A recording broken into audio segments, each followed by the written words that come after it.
para que vean la guía. Ayer se las mandé ya un poquito tarde porque entran a revisión para ver que estén todos los contenidos, que esté completa, que se entienda bien la redacción, etcétera, etcétera, objetivos, etcétera. Entonces, sí se tardan un poco nuestros coordinadores en poderlo validar para que ustedes tengan la certeza de que tienen una muy buena guía para estudiar. En este caso, la verdad es de que sí está larga, pero lo quise hacer como que lo más prudente en cuanto a todos los temas que se ven, porque en esta ocasión, si se dieron cuenta, estuvimos viendo toda la parte legal, por decirlo así, que se refiere cada uno de los diferentes acuerdos, documentos y etcétera, ¿no? En cuanto a el trabajo que se hace a nivel mundial. Entonces,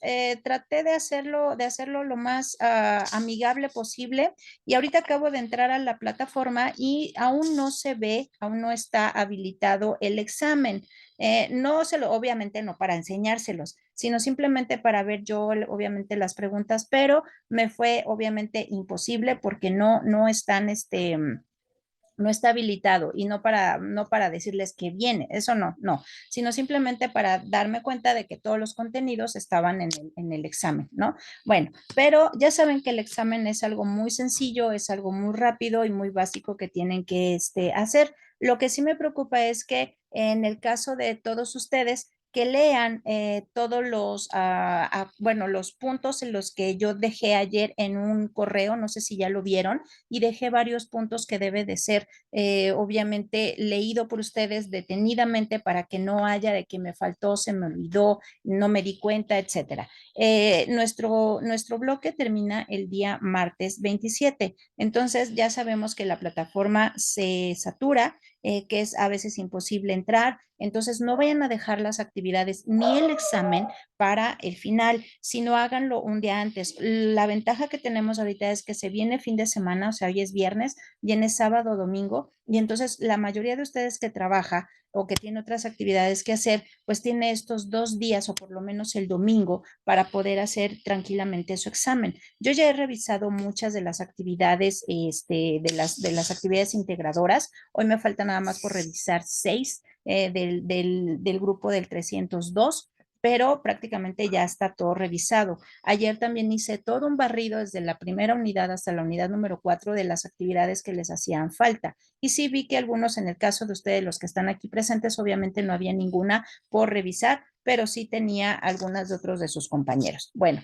en este caso, alguien, digo, fue muy rápido la entrega de la actividad, sin embargo, no sé si tuvieron tiempo en la mañana de echarle una leidita. Y en lo que me contestan eso, yo voy a compartir mi pantalla para que ustedes vean, ¿cómo se llama? Para que ustedes vean toda la, la guía, ¿vale? Déjenme ver cómo. ¿Ya la vieron la guía?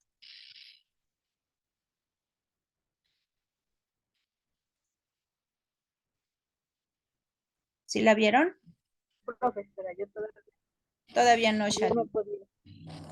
Yo sí.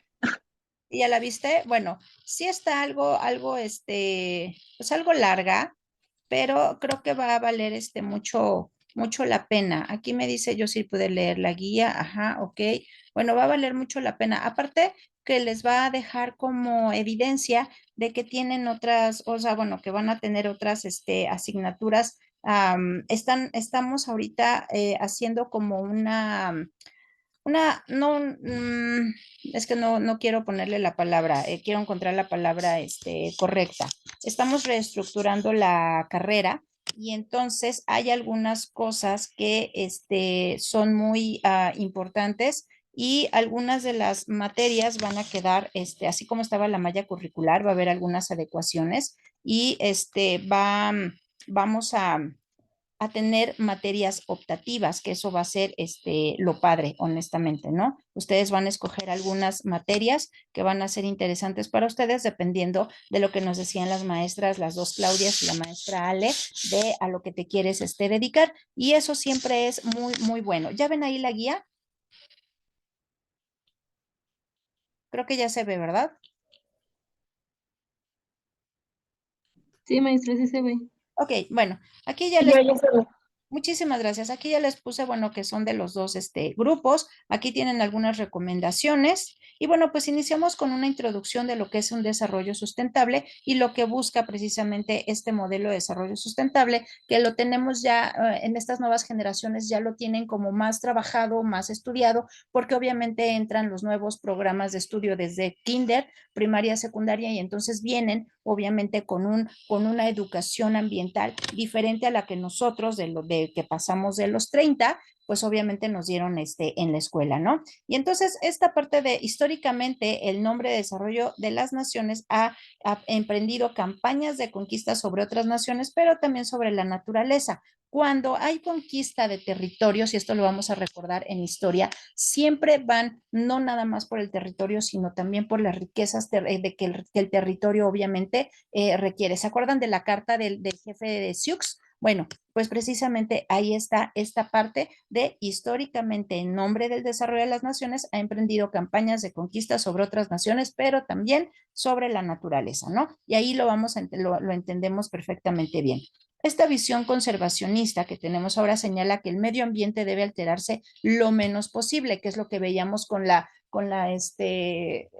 el ISO 14001, etcétera, etcétera, de no alterar el medio ambiente. Sin embargo, lo estamos alterando de forma descabellada, ¿no? Por de alguna manera decirlo así. Entonces, en el examen tenemos que pensar de esa manera. ¿Qué está haciendo el ser humano? Porque lo estamos destruyendo el planeta. ¿Y qué hacen todos estos ¿cómo se llama? Todos estos gobiernos que siempre quieren lo mejor y demás, pero vemos que Estados Unidos sí dice a todo sí, pero como la canción nunca nos dice cuándo, ¿no? Y es uno de los países que habíamos visto que contamina muchísimo más. Bueno, en esta introducción ustedes van a ver algo bastante interesante, que es lo que realmente estamos trabajando en la asignatura, ¿vale? Y propiamente en la guía.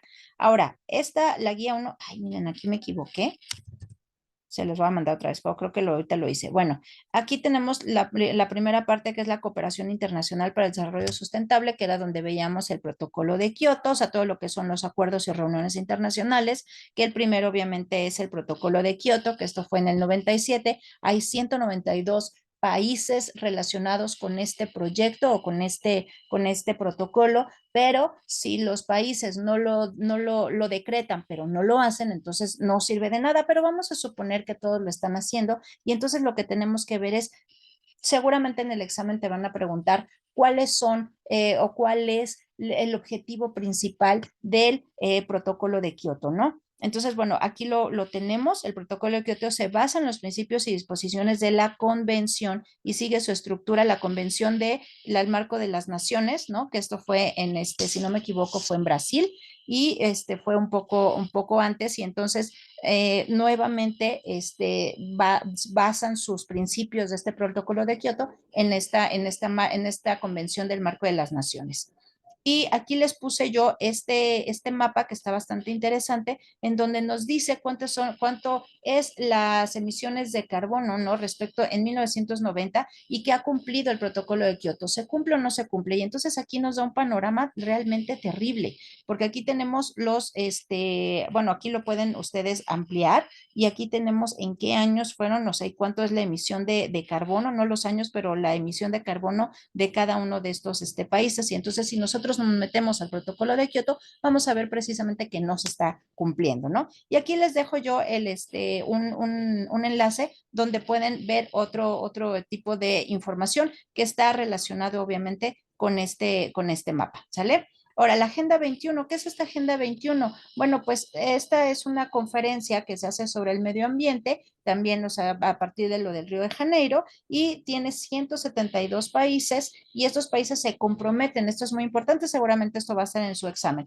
aplicar políticas ambientales, económicas y sociales. Y esto tiene que ver, obviamente, con lo que yo les decía al principio, de que los países tienen que respetar el medio ambiente, pero no nada más el medio ambiente, sino en la parte económica y social. si ustedes recordarán, por ejemplo, cuando van en África a sacar el litio es un veneno prácticamente, es un mineral y entonces los niños que están trabajando pues son agredidos, o sea, agredidos me refiero a que primero no debe de haber trabajo infantil y esto es en la parte social. En la parte económica les pagan una miseria a estos niños, a las mujeres que trabajan y encima los enferman y obviamente no les dan ese apoyo para la salud, ¿no? Entonces, esta Agenda 21, pues obviamente no nada más es para el ambiente, sino también implica las cuestiones económicas y sociales y eso lo verán precisamente en estos temas. Ahora, los objetivos de la Agenda 21 son bastantes, se los puse aquí, son tres en lo principal: la sostenibilidad medioambiental, la justicia social y el equilibrio económico, que vemos obviamente que no se cumple, ¿no? Y ese es un ejemplo que yo les pongo acerca del litio y podemos ver otros más, ¿sale? Y nos podemos tentar aquí más de una hora, pero esto es como un repasito. Y entonces aquí les pongo que todas dependen obviamente de la participación de la ciudadanía, que es muy importante que todos estemos involucrados en estos temas de la Agenda 21, ¿sale? Porque México está en esta Agenda 21. Y entonces aquí les pongo toda una serie de pasos, bueno, de puntos donde está metido obviamente estos temas tan importantes en la Agenda 21. Aquí uno, por ejemplo, la protección de los océanos, de los mares, así como de las zonas costeras. Por ejemplo, algunos me dirán, si de verdad el Tren Maya sí se creó un ecocidio y ya habíamos hablado de eso, ¿se acuerdan de lo de Calica, no? Les decía, no, el Tren Maya pues ya estaba hecho, ya tiene muchos años, ya nada más estaban siguiendo las vías, pero los que sí contaminaron y que no respetaron estas zonas costeras, ni la protección de los océanos, ni nada de esto, obviamente fue esta empresa de Calica que le dio en la torre a toda una zona enorme de manglares porque se querían llevar obviamente la arena, el mineral, ¿sale? ¿Dudas hasta aquí? Por el momento no. Ok, bueno, aquí los principios de la Agenda 21, aquí yo creo que sí va a haber varias preguntas en el examen. ¿Cuáles son los principios? Bueno, pues aquí les menciono seis, ¿no? Y uno de ellos, por ejemplo, es este importante, diagnóstico de los problemas de sostenibilidad a los que se enfrenta esta comunidad en concreto. ¿La comunidad quién? Pues todos los países que están involucrados. En el caso de México, sostenibilidad, hay muchos temas que nosotros vemos en cuanto a políticas que no se están respetando. El gobierno lo dice muy bonito en papel. Aquí tenemos, o sea, estamos dentro de la Agenda 21, el protocolo de Kioto, etcétera, etcétera. Pero de aquí a que las empresas realmente lo respeten, no. Entonces, si nosotros nos metemos a investigar temas relacionados con esto, ¿no? De los diagnósticos del problema de sostenibilidad, pues vamos a ver que México sí lo firmó, pero las empresas no lo respetan. Y recordemos que hay una unidad referente a este tema de que empresas y gobierno tienen que trabajar para poder crear un ambiente mejor en todos los sentidos, en lo económico, en lo ambiental y en lo social, ¿sale? Bueno, entonces aquí se los dejo. La Agenda de la Tierra, esta fue en el 97 y se conformó una comisión para llevar a cabo el proyecto denominado la Carta de la Tierra. Y esta carta, pues obviamente tiene cuatro principios que igual y se los van a preguntar en el examen. ¿Y cuáles son? Son estos cuatro: respeto y cuidado a la comunidad, integridad ecológica, justicia social y económica, lo volvemos a revisar, y democracia, no violencia y paz. Que aquí obviamente estamos integrados los seres humanos, ¿no? Brindar a todos los seres vivientes un trato con respeto y consideración. Por eso ahora hay muchas leyes que protegen obviamente a los animales. Ya no es tan sencillo, digo, ya ha habido casos, el último que me acabo de enterar es de un perrito que se llamaba Huellitas, creo que en un CETIS de Tamaulipas, no sé si ustedes supieron de esa noticia, que una niña dijo, ah, yo lo adopto. Y luego lo encontraron muerto y revisaron su celular y mensajes y seguramente hicieron pues una investigación y descubrieron que la niña lo quería precisamente para matarlo, ¿no? Entonces, aquí ya hay leyes que protegen a los animales. O el perrito que mataron, bueno, yo no vi ese video, pero haber sido impactante, el perrito que matan, que meten en un caso o sea, de aceite hirviendo donde meten las carnitas. Ese también fue un caso aquí en Naucalpan o Ecatepec, no recuerdo, pero también el señor que lo hizo, pues fue detenido y obviamente tiene que pagar por el delito que cometió, ¿no? Entonces, estamos hablando de un perro, pero así es para elefantes, para rinocerontes, para osos, para absolutamente todo, ¿sale? ¿Dudas? No. Ok. Aquí les dejo yo un material de apoyo que ustedes pueden revisar también. Esto que es la agenda, del la agenda 21, el programa con sus 21 objetivos y acciones. Y bueno, pues llegamos, ay no, a la parte de la unidad número 2. Las dimensiones y criterios de sustentabilidad. ¿Qué necesitamos? ¿Cuál es la competencia y qué van a revisar aquí? Pues van a identificar las distintas dimensiones de la sustentabilidad. ¿Con qué finalidad? Pues observar desde dónde y cómo se ha concebido y qué es, cómo se llevará a cabo este estudio en los diferentes escenarios. Por eso aquí tenemos tres escenarios. El primero que vemos es el escenario natural, que vemos precisamente cuál es este escenario natural al que se va a referir el ecosistema, flujo de energía, biodiversidad, recursos naturales, servicios ambientales. Y aquí les pongo que es un ecosistema, porque muchas veces se nos olvida que es un ecosistema, que es un flujo de energía, que es la biodiversidad, que son los recursos naturales, servicios ambientales. Esto también puede ser alguna de las preguntas de examen, ¿sale? Porque ecosistema y biodiversidad no son los mismos, biodiversidad y recursos naturales no es lo mismo, ¿sale? Entonces hay diferencias entre cada uno de estos y tenemos obviamente que saber qué significa cada uno. Ahora, en un ecosistema, por ejemplo, son todos los seres vivos.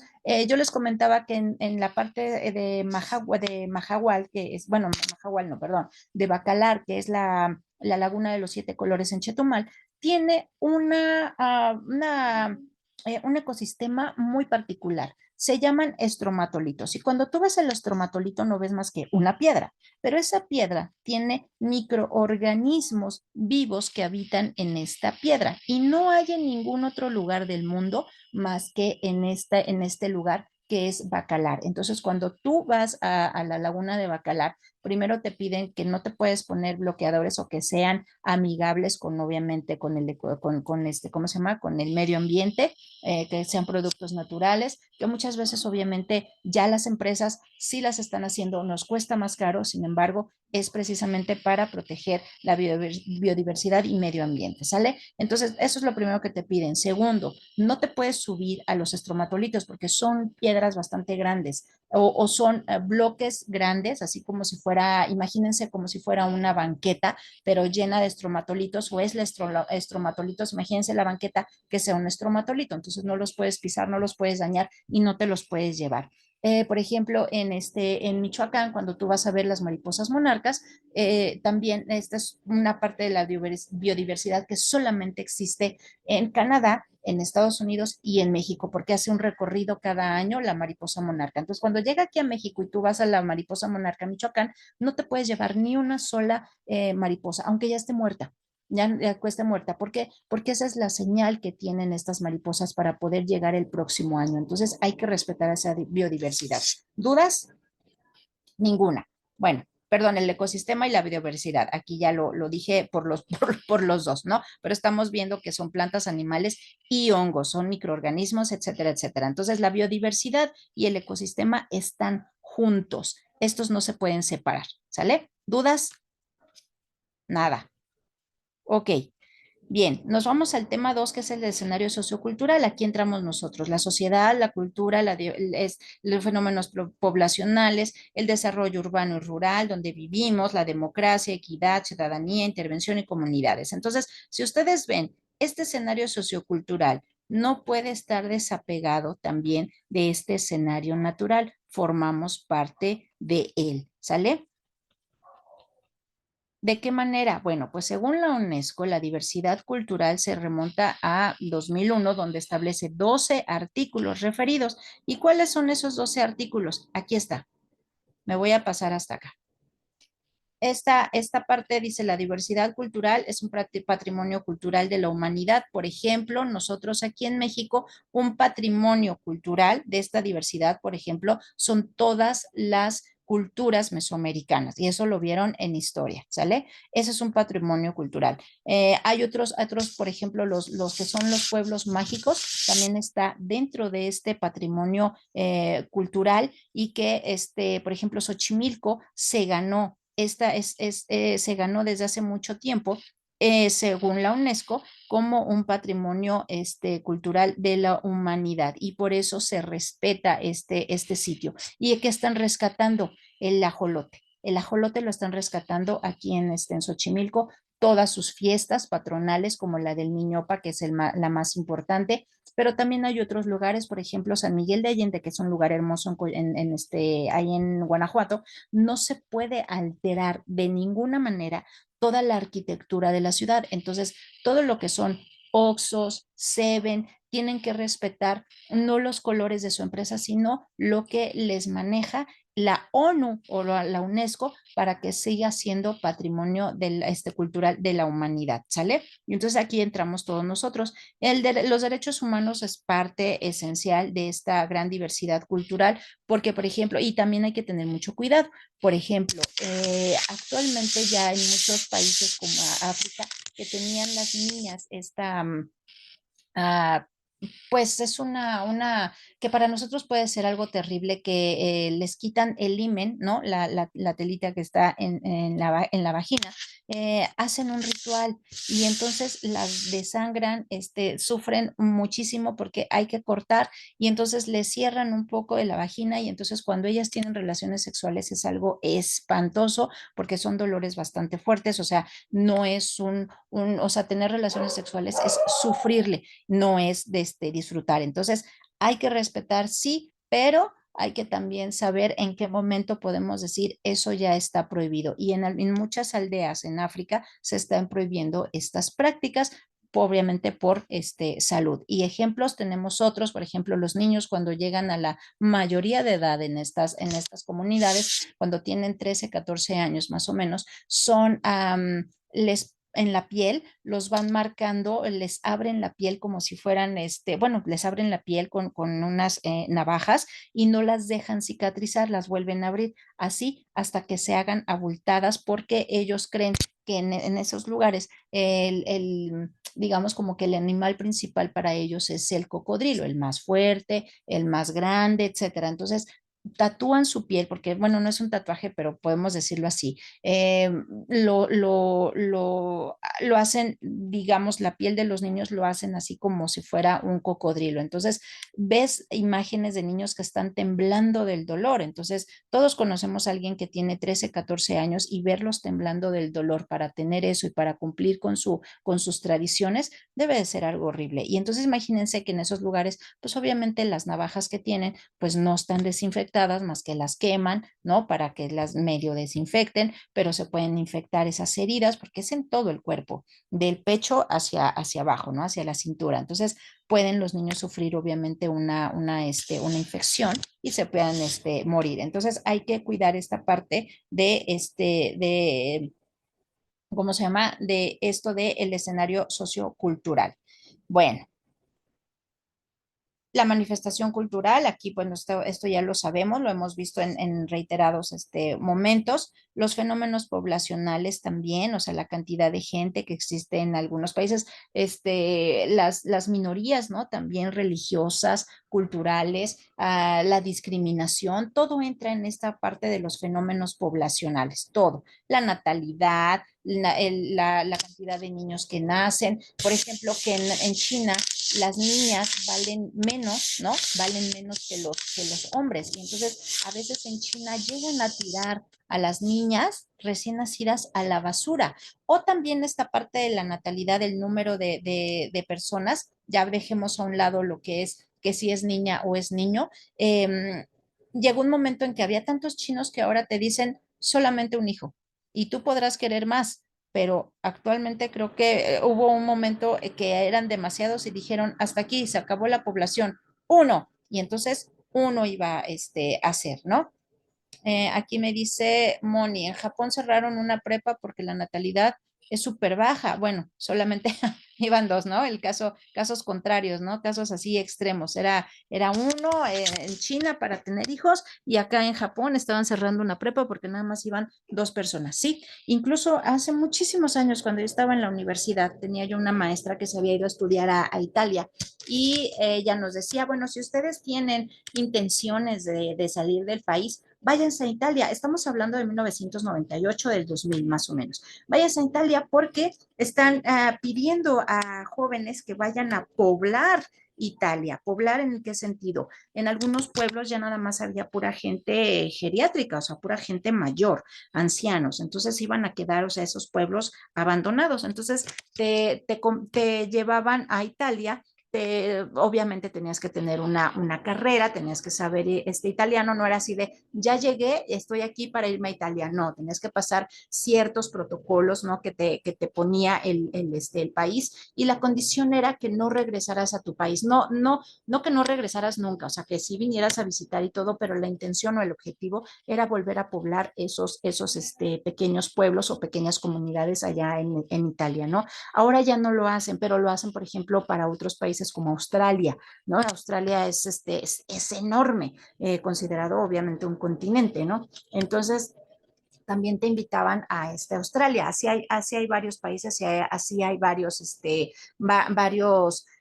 programas internacionales, ¿no? Entonces, hablando de lo que estaba diciendo las maestras, de qué es lo que quiero yo hacer como internacionalista, esa es una buena opción para ustedes. Busquen en las embajadas en las que ustedes quieran aplicar para irte a estudiar allá y obviamente formar parte de esto que estamos hablando de los fenómenos poblacionales, ¿no?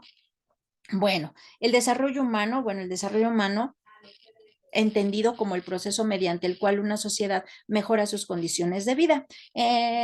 Carlos Marx decía, algo decía muy importante, él decía, si un país tiene excelentes condiciones de educación, de vivienda y de salud, no va a tener ningún problema. No se van a levantar en armas, no va a haber guerras, no va a haber nada. ¿Por qué? Porque todos se atienden en estas necesidades primarias básicas, la salud, la vivienda y la educación. Y si nosotros nos vamos a la historia, vamos a ver obviamente que estos países no se han levantado en armas, vamos a quitar lo que es la Segunda Guerra Mundial, porque eso es otra cosa, pero no se han levantado en armas como país para decir es que no tengo que comer, ¿no? Como en el caso de Rusia con la revolución rusa, que sí es un país enorme, Rusia, digo, ya se separó, pero si ustedes ven el mapa de 1900, no hay que irnos tan lejos, 1970 y de 1990 de Rusia, pues obviamente cambió considerablemente. Entonces, las condiciones de vida de los campesinos en Rusia, porque aparte te abarca una parte de Europa y una parte de Asia, pues obviamente había gente que no hablaba ruso propiamente, sino eran diferentes idiomas, ¿no? Entonces las condiciones de vida para los pobladores de Rusia, pues obviamente sí derrocaron al zar, ¿no? Que el último fue el zar Nicolás y Alejandra, que tienen una historia bastante triste porque matan a toda la familia, ¿no? Y en este caso, pues ya nos metemos al tema de Rasputín y ya tenemos que ver otras cosas, pero bueno, eso será en otra ocasión, pero se dedica a esta parte del tema de desarrollo humano. Bueno, aquí les pongo un enlace, bueno, lo que significa primero lo que es el Producto Interno Bruto, esta imagen que me impactó mucho porque es una chica, una joven, donde dice vivir en tiempos de incertidumbre. Actualmente vivimos así, en tiempos de incertidumbre en esta parte del desarrollo humano, ¿vale? Bueno, llegamos así al desarrollo urbano y rural, ¿no? Que ya sabemos qué es el lado negativo del desarrollo sustentable. Esto es muy importante. Seguramente también les van a hacer una pregunta de aquí. El desarrollo rural, que todavía tenemos aquí en la Ciudad de México, lugares de población rural, ¿sale? Si se me acaba, nos volvemos a conectar, ¿vale? Bueno, el desarrollo urbano sustentable, ¿no? Que ahorita hay muchas ferias de este tema del desarrollo urbano sustentable.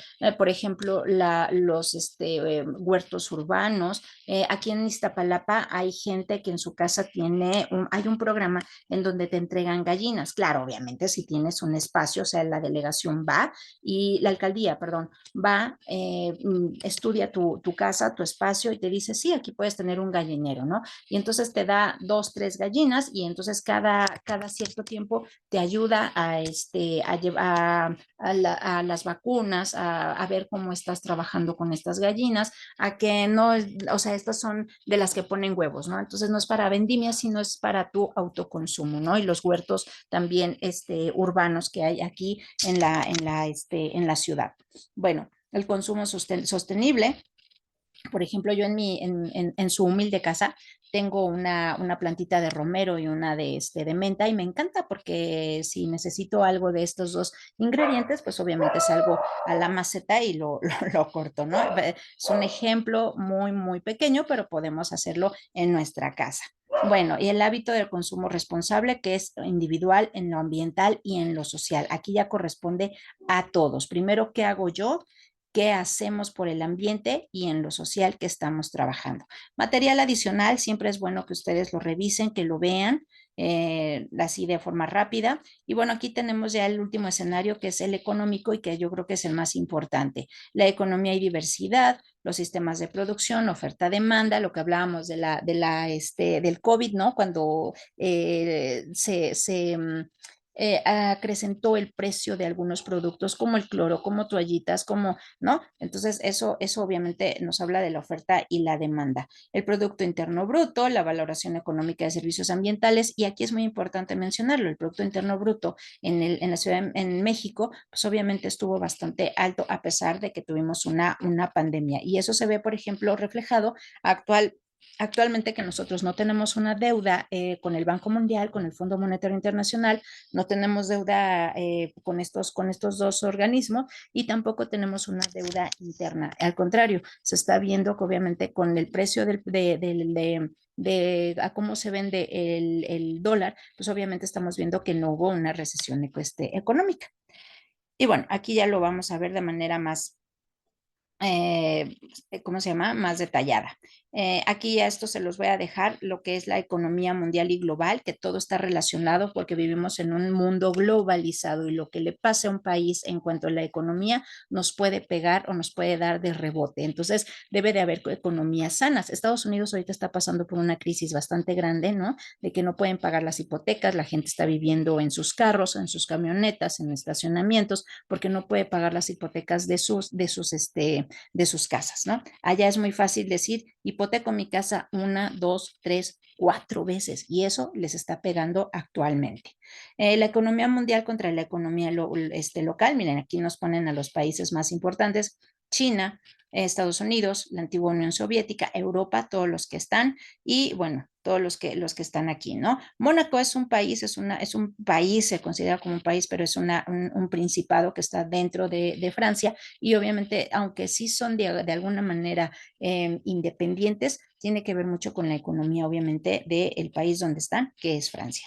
La valoración, bueno, aquí en esto voy a hacer un paréntesis. Para Europa, que todo se maneja por el euro, fue un problema muy grande porque no todas las economías son iguales. No es la mía, la misma, la de España, que la de Finlandia, ¿no? Son países completamente diferentes. No es lo mismo, por ejemplo, Eslovenia, que en esos años se había separado Rusia y entonces no podía entrar en un programa así del euro, ¿no? ¿Cómo se llama? Inglaterra de plano ellos no entraron porque la economía es obviamente mayor y así lo vemos con cada uno.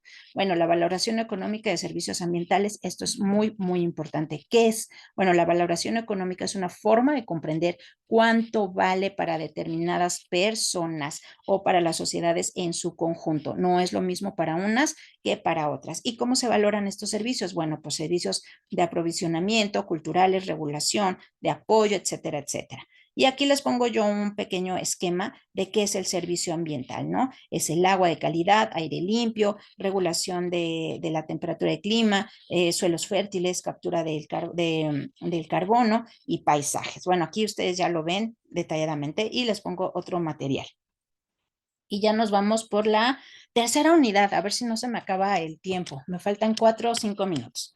Bueno, Esto habla de las estrategias sociales y económicas para la sustentabilidad. ¿Cuál es el objetivo? Es identificar la responsabilidad de la ciencia e innovación para el desarrollo económico y social y ambiental y las acciones de la iniciativa privada, ¿sale? Las empresas, ¿qué hacen las empresas?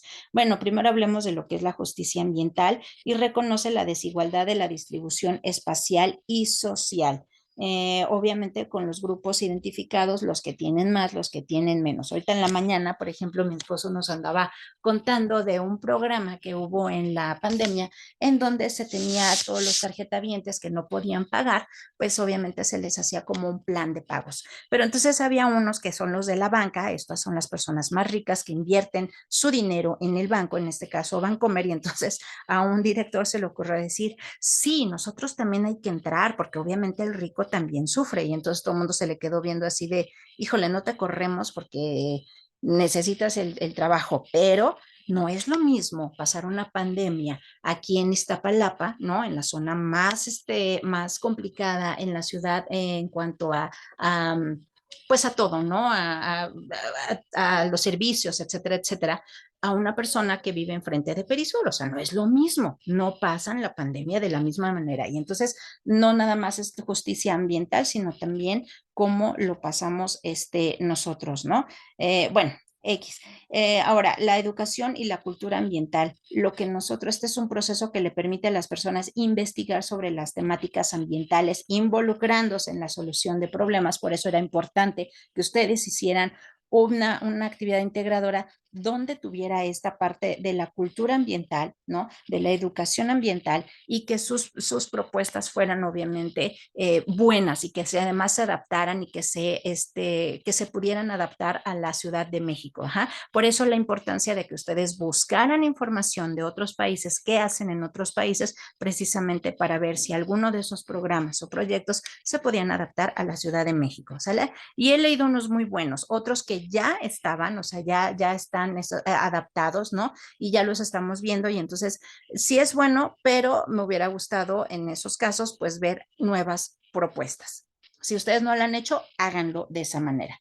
Bueno, y aquí tenemos los componentes de la educación ambiental, que es la conciencia y sensibilidad. Si tú hablas con un niño actualmente de kinder, te va a dar una cátedra de lo que es la conciencia y sensibilidad del medio ambiente que no tenemos nosotros. Digo, ya lo conocemos, sin embargo, para ellos esto no es nuevo, sino que ya se los dan en la escuela, ¿no?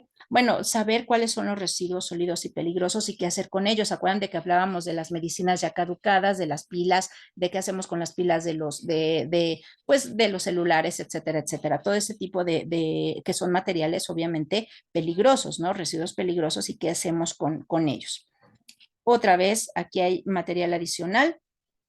Y ya llegamos a la número 4, que es la gestión para el desarrollo sustentable. Aquí obviamente también están los gobiernos, la sociedad internacional y la sociedad civil, y qué le corresponde a cada uno. Y la gobernanza, que obviamente es las empresas junto con el gobierno, qué es lo que están haciendo, ¿sale?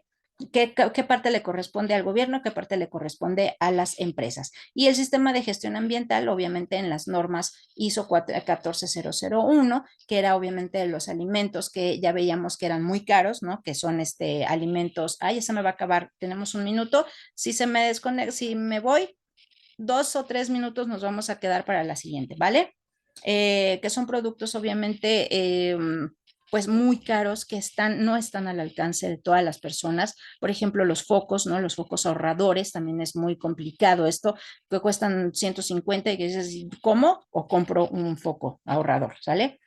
Los sistemas de gestión ambiental, que hay de dos tipos, los formales y los normalizados, y que esto lo tienen que cumplir obviamente cada una de las empresas. Ajá. Cualquiera que sea, nueva, vieja y demás, tienen que entrar en estas normas. Y aquí está, pues obviamente, el sellito. Y aquí les dejo yo un pequeño, ¿cómo se llama?